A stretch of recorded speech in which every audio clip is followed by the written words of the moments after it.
आप सभी को मेरा नमस्कार। मैं हिस्ट्री पढ़ती और पढ़ाती हूँ। तो हम पढ़ रहे थे सोर्सेज ऑफ हिस्ट्री, जिसमें हमने ऑलरेडी आर्कियोलॉजिकल सोर्सेज के बारे में पढ़ लिया है। लिटरेरी सोर्सेज दूसरा जो पार्ट था, लिटरेरी सोर्सेज में भी हमने पिछली क्लास में जो रिलीजियस लिटरेचर है उसमें से वेदास और धर्मसूत्रास के बारे में ऑलरेडी डिस्कस कर लिया है। अब हमारा रिलीजियस लिटरेचर में जो तीसरा टॉपिक है वो है एपिक्स, यानी रामायण एंड महाभारत। रामायण और महाभारत को इतिहास कहा जाता है या नैरेटिव कहा जाता है, और ये हमें उस टाइम की पॉलिटी, सोसाइटी, रिलीजियस अफेयर्स के बारे में जानने में मदद करते हैं। हालांकि कुछ हिस्टोरियन का मानना है कि ये माइथोलॉजिकल स्टोरीज हैं, कुछ हिस्टोरियन का मानना है कि क्योंकि जो आर्कियोलॉजिकल रिमेन्स मिले हैं, जैसे इंद्रप्रस्थ सिटी से जो रिमेन्स मिले हैं और साथ ही साथ हस्तिनापुर से जो रिमेन मिले हैं, तो उस हिसाब से कुछ हिस्टोरियन का मानना है कि उस ये 10th to 4th century BC में लगभग ये महाभारत की जो स्टोरी है या स्टेट अफेयर है वो इस टाइम को रिफ्लेक्ट करता है। महाभारत, ऐसा माना जाता है कि महाभारत व्यास जी ने लिखी है, लेकिन क्योंकि एक बहुत वास्ट लिटरेरी सोर्स है तो बहुत सारे हिस्टोरियन ये मानते हैं कि भाई ये किसी एक इंसान ने तो नहीं लिखा होगा, over a period of time it would have been compiled, और ये कंपाइलेशन धीरे धीरे होता रहा होगा। और हमें सभी को पता है कि जो महाभारत की स्टोरी है it's related to the conflict between Kaurava and Pandava. And हालांकि ट्रेडिशन के अकॉर्डिंग हम देखें तो राम जी जो थे, जो रामायण है वो पहले हुई है। ट्रेडिशन जो कहता है, हिंदू माइथोलॉजीज जो कहती हैं कि राम जी त्रेता युग में थे और जो महाभारत है वो द्वापर युग में हुआ, यानी त्रेता युग पहले आया और द्वापर युग बाद में आया। लेकिन कुछ हिस्टोरियंस ये मानते हैं कि महाभारत शायद रामायण से पहले के टाइम पीरियड में हुआ होगा। अब उनके आर्ग्यूमेंट क्या हैं इसको लेके, तो जो हिस्टोरियन ये मानते हैं कि महाभारत शायद पहले हुआ होगा, तो फर्स्ट उनका आर्ग्यूमेंट है कि भाई जो महाभारत के टाइम की सिचुएशन है, सेटलमेंट है, पॉलिटी है, वो मोस्टली बेस्ड थी ये इंडो गेंगेटिक जो डिवाइड है, गंगा यमुना दोआब है वहां पर बेस्ड थी। जो डिवाइड है ये गंगा यमुना डिवाइड, तो और जबकि रामायण के टाइम में वो ईस्टवर्ड मूव कर गया, अयोध्या के आसपास का एरिया तो ईस्टवर्ड, और जबकि जो पहले अर्ली वैदिक था वो ये गेंगेटिक डिवाइड पर था, और लेटर वैदिक आता है इधर ईस्टवर्ड में, यानी जो गंगा प्लेन्स है इधर। तो अब कुछ हिस्टोरियन कहते हैं कि भाई ये जो है, क्योंकि महाभारत पहले रहा होगा शायद, इसीलिए वो कहीं यहाँ आसपास हुआ, और ये जो बाद में जो रामायण है वो ईस्टवर्ड मूव हुआ, और ईस्टवर्ड मूवमेंट हुआ था आर्यंस का लेटर वैदिक पीरियड में, तो शायद वो पहले रहा होगा, ऐसा वो कहते हैं। दूसरा उनका आर्ग्यूमेंट है कि भाई जो जिस तरह के कैरेक्टर दिखाए गए हैं महाभारत में, जैसे महाभारत में द्रौपदी को काफ़ी स्ट्रॉन्ग कैरेक्टर दिखाया गया है, तो उनका और नियोग की जो प्रैक्टिस है वो महाभारत में जो दिखाई गई है, तो ये नियोग की प्रैक्टिस और स्ट्रॉन्ग विमेन कैरेक्टर ये सारी कैरेक्टरिस्टिक्स हैं अर्ली वैदिक पीरियड की। और जबकि रामायण के टाइम पर जो विमेन है उनकी कंडीशन में डिक्लाइन आया, तो वो मानते हैं हिस्टोरियन कि वो शायद लेटर वैदिक पीरियड का टाइम रहा होगा या इसके बाद का टाइम रहा होगा। लेकिन ट्रेडिशन के अकॉर्डिंग पहले रामायण यानी त्रेता युग और उसके बाद द्वापर युग। महाभारत में टोटल 18 चैप्टर्स हैं, 18 बुक्स हैं, 18 पर्व हैं, एंड उसके दो मेन रिसेंशंस हैं, यानी रिवाइज्ड एडिशन है, एक नॉर्दर्न और एक सदर्न। इसी तरीके से रामायण के भी मेन 2 रिसेंशन है, हालांकि अलग अलग लैंग्वेजेस में रामायण जो है उसको ट्रांसलेट किया गया है। रामायण माना जाता है कि रामायण जो है वो सेज वाल्मीकि जी ने लिखी थी, और रामायण के भी 2 रिवाइज एडिशन है, नॉर्दर्न एंड सदर्न। और जो नॉर्थ वाला जो एडिशन है, जो रिवाइज रिसेंशन है, उसकी जो लैंग्वेज है वो काफ़ी एलेबोरेट है, काफ़ी पॉलिश्ड है। रामायण में 7 कांड है, और ऐसा माना जाता है कि जो फर्स्ट और लास्ट कांड, यानी फर्स्ट बाल कांड और उत्तरकांड की ये बाद में जोड़े गए होंगे, जो इनिशियली रहे होंगे वो 5 कांड रहे होंगे, और अभी जो रामायण है उसमें 7 कांड है, और बाल कांड यानी पहला और उत्तरकांड ऐसा माना जाता है कि ये लेटर इंटरपोलेशंस हैं, यानी बाद में जोड़े गए हैं। Excavation at the site of Ayodhya have indicated existence of settlement here, यानी जब एक्सकेवेशन किया गया अयोध्या में तो वहाँ पर पाया गया कि भाई यहाँ पर जो सेटलमेंट है लगभग 700 BCE तक का सेटलमेंट यहाँ पर थे, और northern black polished weird pottery यहाँ से मिली है। अब हमारा नेक्स्ट रिलीजियस लिटरेरी सोर्स है पुराण।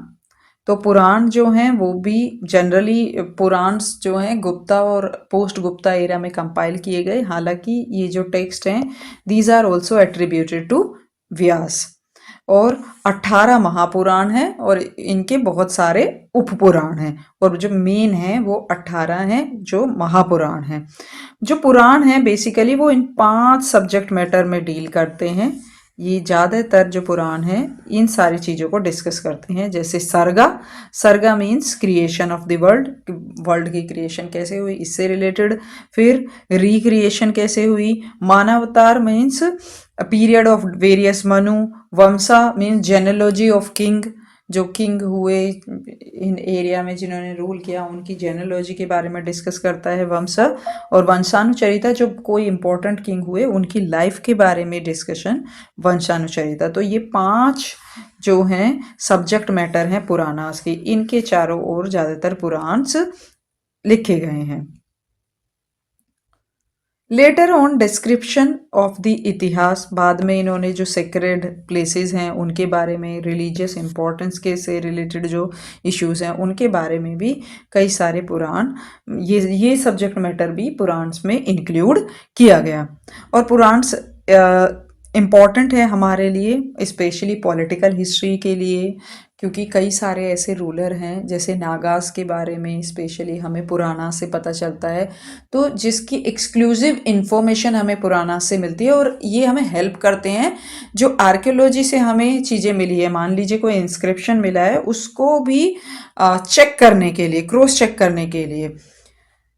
एंड मैनी डायनेस्टीज जिसकी इंफॉर्मेशन हमें पुराना से मिलती हैं, जैसे कि Haryanka dynasty, Shishunaga dynasty, Nanda dynasty, Mauryas, Guptas के बारे में भी हमें पुराना से पता चलता है।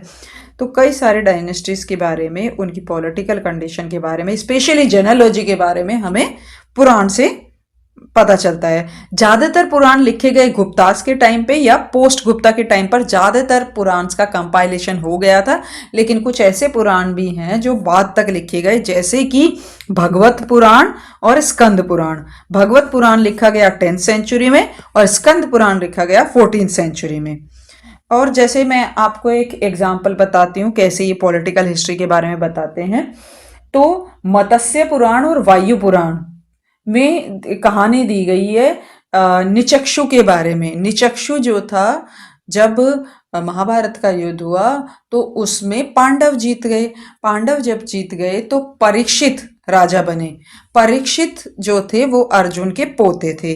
परीक्षित के बाद जो 5वां रूलर था लाइन में, यानी 1 2 3 4 5वां जो 5th रूलर परीक्षित के बाद था वो था निचक्षु। और पुराण में, मत्स्य और वायु पुराण में इस बात का जिक्र है, ये बताया गया है कि भाई उस टाइम पे निचक्षु जब रूल कर रहा था तो उस टाइम पे बाढ़ आई थी वहां पर हस्तिनापुर में, जिस वजह से कैपिटल को शिफ्ट करना पड़ा। कैपिटल का उन्होंने शिफ्ट करी कौशाम्बी में।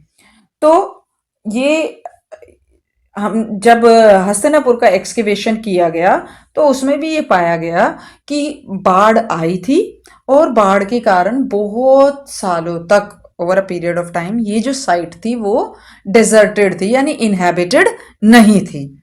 तो ये हमें पुराना से पहले हमें ये इंफॉर्मेशन मिलती है। और इसी के साथ साथ पुराना से हमें ज्योग्राफिकल हिस्ट्री के बारे में पता चलता है। रिवर्स, माउंटेन्स, लेक्स, इन सब का जिक्र भी हमें पुराणों से मिलता है। और इसी के साथ साथ जो हिंदू माइथोलॉजी है, जो हिंदू फिलोसॉफी है और हिंदुइज्म के जो मेजर कल्ट हैं, उनके बारे में भी पुराणास हमें बहुत रिच इन्फॉर्मेशन प्रोवाइड करते हैं, जैसे वैष्णविज्म, शैविज्म और शक्तिज्म। ये मेन 3 कल्ट हैं। ज़्यादातर जो हिंदूज हैं वो इन 3 कल्ट को फॉलो करते हैं और इनके बारे में भी जो रिच इन्फॉर्मेशन है वो हमें पता चलती है पुराण से। अब इसी तरीके से जो रिलीजियस लिटरेचर चल रहा है, हम डिस्कस करेंगे बुद्धिस्ट लिटरेचर। तो हमने देखा कि हिंदू लिटरेचर में तो हमने वेद देख लिया, धर्मसूत्रास देख लिया, पुराण देख लिया, वेदांग देख लिया। अब हम डिस्कस करेंगे बुद्धिस्ट लिटरेचर और उनसे हमें हिस्ट्री के बारे में क्या जानने को मिलता है। इसी तरीके से जैन लिटरेचर और फिर हम डिस्कस करेंगे सेक्युलर लिटरेचर। अमंग ऊपर जो हमने डिस्कस किया वेद पुराण ये सब थे ब्राह्मणिकल लिटरेचर और literature related to Hindu philosophy. Now we are discussing non Brahmanical literature, that is Buddhist literature, Jain literature and other literature. Non Brahmanical non Sanskrit source of, ये जो बुद्धिस्ट लिटरेचर है ये नॉन ब्राह्मणिकल है, नॉन संस्कृत है, क्योंकि ये ज़्यादातर बुद्धिस्ट टेक्स्ट इनिशियली लिखे गए पाली में और Jain text were written in Prakrit language. Early Buddhist literature को हम डिवाइड कर सकते हैं 2 पार्ट में, canonical and non canonical text. तो कैनोनिकल टेक्स्ट जो होते हैं वो जो पर्टिकुलर रिलीजन है उसकी बेसिक फिलोसॉफी के बारे में, उसके बेसिक टेनेट्स के बारे में, प्रिंसिपल्स के बारे में जो टेक्स्ट डिस्कस करते हैं उनको बोलते हैं कैनोनिकल टेक्स्ट। तो कैनोनिकल टेक्स्ट बेसिकली यहाँ पर हैं त्रिपिटकास। 3 पिटकास जो हैं बुद्धिस्ट लिटरेचर के वो आते हैं किसमें, कैनोनिकल लिटरेचर में, और उन पर जो कमेंट्री हैं त्रिपिटकास और उनकी कमेंट्री बेसिकली बुद्धिस्ट लिटरेचर में किसका पार्ट है, कैनोनिकल लिटरेचर का पार्ट है। तो अब हम तीन पिटकास को डिस्कस कर लेते हैं। कौन कौन से हैं, तो 3 पिटका हैं, सुत्त पिटका, विनय पिटका एंड अभेधम्म पिटका। सुत्त पिटका में क्या है, जो बुद्धा ने, भगवान बुद्ध ने जो प्रिंसिपल्स बताए हैं धर्म के बारे में, जो डिस्कोर्स दिया है या उनके जो भी उनकी फिलोसॉफी थी, जो भी उनके मान लीजिए सिद्धांत थे जो उन्होंने बताए हैं अपने फॉलोअर्स को, वो सारे रिकॉर्डेड हैं किसमें, सुत्त पिटका में, पोएम्स की फॉर्म में, डायलॉग्स की फॉर्म में। और सुत्त पिटका में जो भगवान बुद्ध ने जो प्रवचन दिए और जो भी उन्होंने बताया है वो सारी चीजें उसमें रिकॉर्डेड हैं। अब सुत्त पिटका के 5 निकाय हैं, दीघ निकाय, मध्यम निकाय, संयुत्त निकाय, अंगुत्तर निकाय एंड खुड्डका निकाय।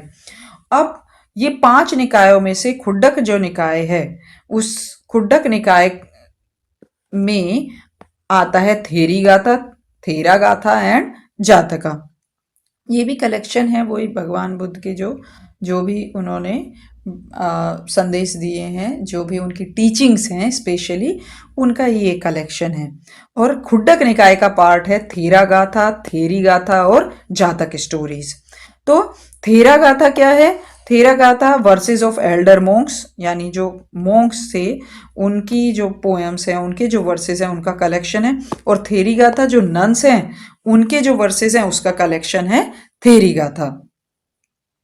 अब और जातकास क्या है, जातकास हैं भगवान बुद्ध के पुराने जन्मों की स्टोरीज, यानी उनके कितने जन्म हुए, कैसे कैसे, वो सारी चीजें जातकास में कलेक्टेड हैं या जातकास में लिखी हुई हैं।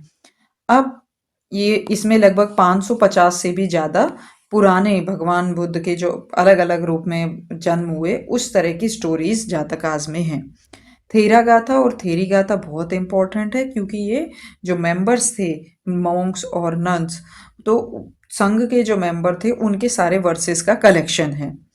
और थेरी गाथा इसलिए भी इम्पोर्टेंट हो जाता है because it is the first surviving poetry in India which is suppose to have been composed by women, यानी पहली ऐसी पोइट्री है जिसको माना जाता है पूरी तरीके से ये जो नन्स थी, विमेन थी, उन्होंने लिखी थी। ये हमें बुद्धिस्ट रिलीजन के बारे में तो जानने में मदद ही करता ही है, साथ ही साथ उस टाइम की सोशल लाइफ के बारे में भी बताते हैं, और उससे भी ज़्यादा ये हमें हेल्प करता है जेंडर स्टडीज के बारे में भी जानने में। तो थेरी गाथा बहुत इंपॉर्टेंट सोर्स है बुद्धिस्ट रिलीजन के बारे में भी जानने के लिए। अब आ जाता है, तो हमने देखा भाई पहला है सुत्त पिटका, और ये सारी चीज़ें ना, ये सारा जो लिटरेचर है और जो जितने भी सोर्सेज है, जब हम सेपरेटली हर एक यूनिट को डिस्कस करेंगे, चैप्टर को डिस्कस करेंगे, ये चैप्टर आएगा जैनिज्म एंड बुद्धिज्म वाला, तब वो और डिटेल में पढ़ेंगे। अभी हमारा बेसिक फोकस ये है कि ये सारे sources, Buddhist literature, Jain literature और ब्राह्मणिकल लिटरेचर, ये हमें हेल्प कैसे करते हैं to formulate, to interpret history. Okay, तो अब हमारा जो सेकंड टॉपिक है, सॉरी नहीं सेकंड नहीं, ये हमारा जो सेकंड पार्ट है पीटकास का, सेकंड पीटका जो है वो है विनय पीटका। फर्स्ट है Sutta Pitaka which contains the teachings of Buddha. दूसरा आ जाता है विनय पीटका। इसमें विनय पीटका में है, इसका नाम ही देखो विनय है, विनय। तो विनय पीटका में क्या है, rules and regulation related to monks and nuns, यानी जो संघ था, संघ में जो भिक्षु और भिक्षुणी रहते थे, उनको कौन कौन से रूल्स और रेगुलेशन को फॉलो करना होता था और उन रूल्स के पीछे का क्या उद्देश्य था। जैसे हम कॉन्स्टिट्यूशन देखते हैं ना, तो कॉन्स्टिट्यूशन में जितने भी आर्टिकल्स हैं, लॉज हैं, जब सारी की सारी कॉन्स्टिट्यूशनल डिबेट्स को भी रिकॉर्ड किया गया था। सारी डिबेट्स इसलिए रिकॉर्ड की गई थी कि भाई इन फ्यूचर अगर किसी को किसी लॉ की, किसी आर्टिकल की वैलिडिटी पे क्वेश्चन कोई उठाता है, तो वो सारी डिबेट्स हम देख सके कि भाई पहले ही इन चीज़ों पे ये सारा डिस्कशन हो चुका है, और इस लोग जो भी कोई पर्टिकुलर कानून बनाए, इसका एग्जिस्टेंस है क्यों। इसी तरीके से विनय पिटका में ना सिर्फ रूल्स एंड रेगुलेशन दिए हुए हैं, बल्कि ये भी बताया गया है कि ये पर्टिकुलर कानून, रूल, रेगुलेशन क्यों बनाया गया था, इसका उद्देश्य क्या था, इसके पीछे की कहानी क्या थी। अब आ जाता है तीसरा, अभिधम्म पीटका। तो पहला पढ़ लिया, पहला क्या है, सुत्त पीटका, सेकंड क्या है, विनय पीटका, और थर्ड क्या है, अभिधम्म पीटका।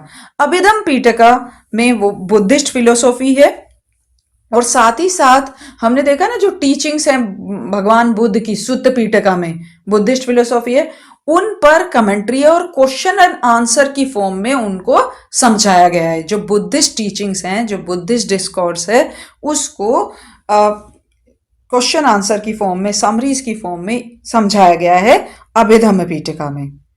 ऐसा माना जाता है कि जो अभिधम्म पीटका है वो लेटर वर्क है, और सुत्त पीटका जो है, वो सुत्त पीटका और विनय पीटका है, वो पहली जो बुद्धिस्ट काउंसिल थी उसमें उनको रिसाइट किया गया था। अब हम देख लेते हैं non canonical Buddhist literature. Canonical means जो हमें उस पर्टिकुलर रिलीजन के बेसिक टीचिंग्स, बेसिक फिलोसॉफी और टेनेंट्स के बारे में बताता है, वो है कैनोनिकल। नॉन कैनोनिकल जो है लेटर लिटरेचर जो है। तो नॉन कैनोनिकल लिटरेचर में आ जाता है मिलिंद पन्हा।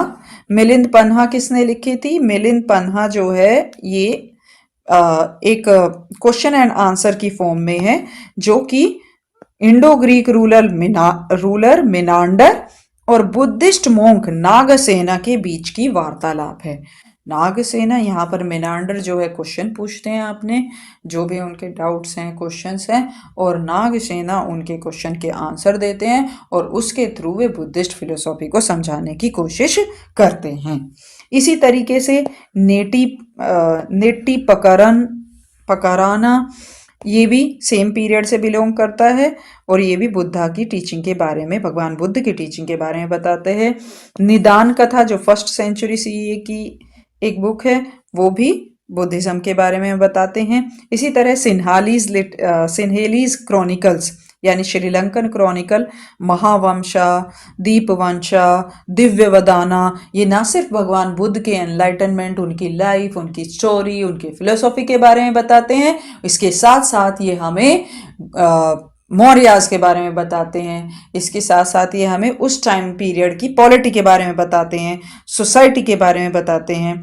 अब क्या हुआ, जब बुद्धिज्म डिवाइड हो गया, इसमें 2 पार्ट्स में, हीनायाना एंड महायाना। तो महायाना जब बना, धीरे धीरे पाली के साथ साथ संस्कृत टेक्स्ट भी, यानी पाली लैंग्वेज के साथ साथ संस्कृत का भी यूज होने लगा। और जब महायाना स्कूल बन गया तो संस्कृत का जो यूज था वो और इंटेंसिफाई हो गया और बढ़ गया। इसी तरीके से ललिता विस्तार जो कि क्या है, hagiography of Buddha associated with Sarvastivada school in Sanskrit and Prakrit. Hagiography यानी जो बुद्धा थे उनकी जीवनी है ये, और ललिता विस्तार जो कि संस्कृत और प्राकृत दोनों लैंग्वेज में लिखी गई है। फिर बाद में लेटर जो नॉन कैनोनिकल हैं, यानी जैसे आशु घोष, उन्होंने लिखी बुद्ध चरित्र। तो ये सारी बुक जो हैं हमें बुद्धिज्म और उस टाइम पीरियड की सोशियो इकोनॉमिक पॉलिटिकल कंडीशन के बारे में जानकारी देते हैं। नेक्स्ट हम पढ़ेंगे जैन लिटरेचर। जैन लिटरेचर में भी वही कैनोनिकल नॉन कैनोनिकल, पर जैन लिटरेचर देखो हमने उसमें देखा बुद्धिज्म में कि उनकी जो मेन लैंग्वेज थी टेक्स्ट की, स्पेशली जो कैनोनिकल टेक्स्ट थी उसकी लैंग्वेज थी पाली। इसी तरीके से यहाँ पर भी जो मेन लैंग्वेज रहेगी, मेजर लैंग्वेज रहेगी, वो रहेगी प्राकृत, यानी जो आम बोलचाल की भाषा थी उस टाइम पर प्राकृत इन्होंने यूज की, और उसको अर्धमगधी भी कहते थे, यानी जो मगध के आसपास के एरिया में जो प्रेवलेंट थी। लिटरेचर अब जैनिज्म भी जो है वो 2 पार्ट्स में डिवाइड हो जाएगा after the death of Mahavira, और वो होंगे दिगंबर और श्वेतांबर। तो जो दिगंबर थे उनका जो लिटरेचर है वो है इन जैन सुरासेनी, और जो श्वेतांबर हैं उनका लिटरेचर है अर्धमगधी में और उसके 2 डायलेक्ट में, और फिर संस्कृत में भी बहुत सारे जो बुक्स हैं वो लिखी गई हैं और लिटरेरी टेक्स्ट लिखे गए हैं। 4th सेंचुरी BC हमने देखा कि 4th सेंचुरी जैसे बुद्धिस्ट काउंसिल हुई हैं वो हम डिस्कस करेंगे। इसी तरीके से 2 जैन काउंसिल भी हुई, और उस जैन काउंसिल में, पहली जैन काउंसिल में जो 12 अंगास थे यानी लिटरेरी सोर्सेस थे उनका कंपाइलेशन किया गया, और दूसरी हुई वल्लभी में जिसने ये जो जितने भी ये रिटर्न टेक्स्ट हैं इनको फॉर्मलाइज किया। तो जो श्वेतांबराज हैं वो इन सारे स्क्रिप्चर्स में, जैन स्क्रिप्चर्स में मानते हैं कि 12 अंगास हैं, 12 उपंगास हैं, 10 प्राकीरनास हैं, 6 छेदा सूत्रास हैं, 2 सूत्रास हैं और 4 मूला सूत्रास हैं। और ये सारी चीज़ें, ये जो यहाँ पर स्क्रिप्चर्स दिए हुए हैं, ये बताते हैं कोड ऑफ कंडक्ट के बारे में, वेरियस लेजेंड्स जो हैं, कहानियाँ जो हैं जैनिज्म से रिलेटेड, उनके जो डॉक्ट्रिन्स हैं, उनकी जो टीचिंग्स हैं, उनकी जो फिलोसॉफी है, उस सारी चीज़ों के बारे में ये स्क्रिप्चर्स, ये टेक्स्ट हमें बताते हैं। लेकिन जो दिगंबराज थे उन्होंने इन बहुत सारे टेक्स्ट को, जो जिनको श्वेतांबर मानते हैं, उनको मानने से मना कर दिया। उनका मानना है कि ये है कि जो ओरिजिनल पूर्वाज हैं भाई वो खो गए हैं, इसीलिए ये जो स्क्रिप्चर्स जो श्वेतांबरा मानते हैं या एक्सेप्ट करते हैं वो उनको नहीं मानते। और बाकी नॉन कैनोनिकल लिटरेचर में, ये तो कैनोनिकल का पार्ट हो गया, यानी जो धर्म और उससे रिलेटेड प्रिंसिपल्स के बारे में बताता है। नॉन कैनोनिकल में बहुत सारे लिटरेरी सोर्सेज हैं, मैं यहाँ पर इम्पोर्टेंट डिस्कस करूँगी। जैसे आदि पुराण 9th सेंचुरी में लिखा गया, और जो आदि पुराण है ये जो जैन जो तीर्थंकर हैं, फर्स्ट तीर्थंकर ऋषभ देव, उनके बारे में और उनकी लाइफ के बारे में डिस्कस करता है। और साथ ही साथ सेकंड हरिवंश पुराण 8th सेंचुरी के आसपास लिखा गया। ये जो कौरव और पांडव हैं उनका जो कॉन्फ्लिक्ट है उसके बारे में, जैसे महाभारत है ना, तो उसी कॉन्फ्लिक्ट के बारे में ये भी डिस्कस करता है। कौरव, पांडव, कृष्ण, बलराम, इन सब के बारे में इसमें डिस्कशन दिया गया है। इसी तरीके से है त्रिशास्ति लक्षणा, ये महापुराण, त्रिशस्ति लक्षणा महापुराण बाय जिनासेन एंड गुणाभद्र। और प्रशिष्ट पर्वन हेमचंद्र ने लिखा है, और ये हमें बताता है जो अर्लीस्ट जैन टीचर्स थे उनकी हिस्ट्री के बारे में बताता है, और साथ ही साथ उस टाइम की जो पॉलिटिकल कंडीशन थी, पॉलिटिकल हिस्ट्री की भी डिटेल इससे हमें पता चलती है। तो अभी तक हमने देख लिया है वेद यानी, उसके बाद धर्मसूत्रास, उसके बाद फिर हमने वेदांगा देखा था, उसके बाद फिर हमने पढ़ा पुराणास, और फिर हमने पढ़ा बुद्धिस्ट लिटरेचर और फिर हमने देखा जैन लिटरेचर और ये हमें कैसे हेल्प करते हैं हिस्ट्री को इंटरप्रेट करने में, पास्ट को जानने में। तो आज के लिए बस इतना ही और कल हम डिस्कस करेंगे संगम लिटरेचर एंड फॉरेन अकाउंट और कल ये यूनिट का जो फर्स्ट चैप्टर है that is negotiating with the sources यानी हिस्ट्री के जो सोर्सेज हैं वो खत्म हो जाएगा और फिर हम नेक्स्ट पार्ट पे चलेंगे। आपके कोई भी सुझाव हो, कोई भी आपको लगता है मुझे सुधार की ज़रूरत है, हालांकि टेक्निकल सुधार तो मेरे वश में नहीं है उतना, लेकिन ये जो कंटेंट है और एक्सप्लेनेशन उसमें अगर आपको लगता है कि मुझे सुधार की ज़रूरत है तो आप प्लीज़ कमेंट कर सकते हैं। धन्यवाद।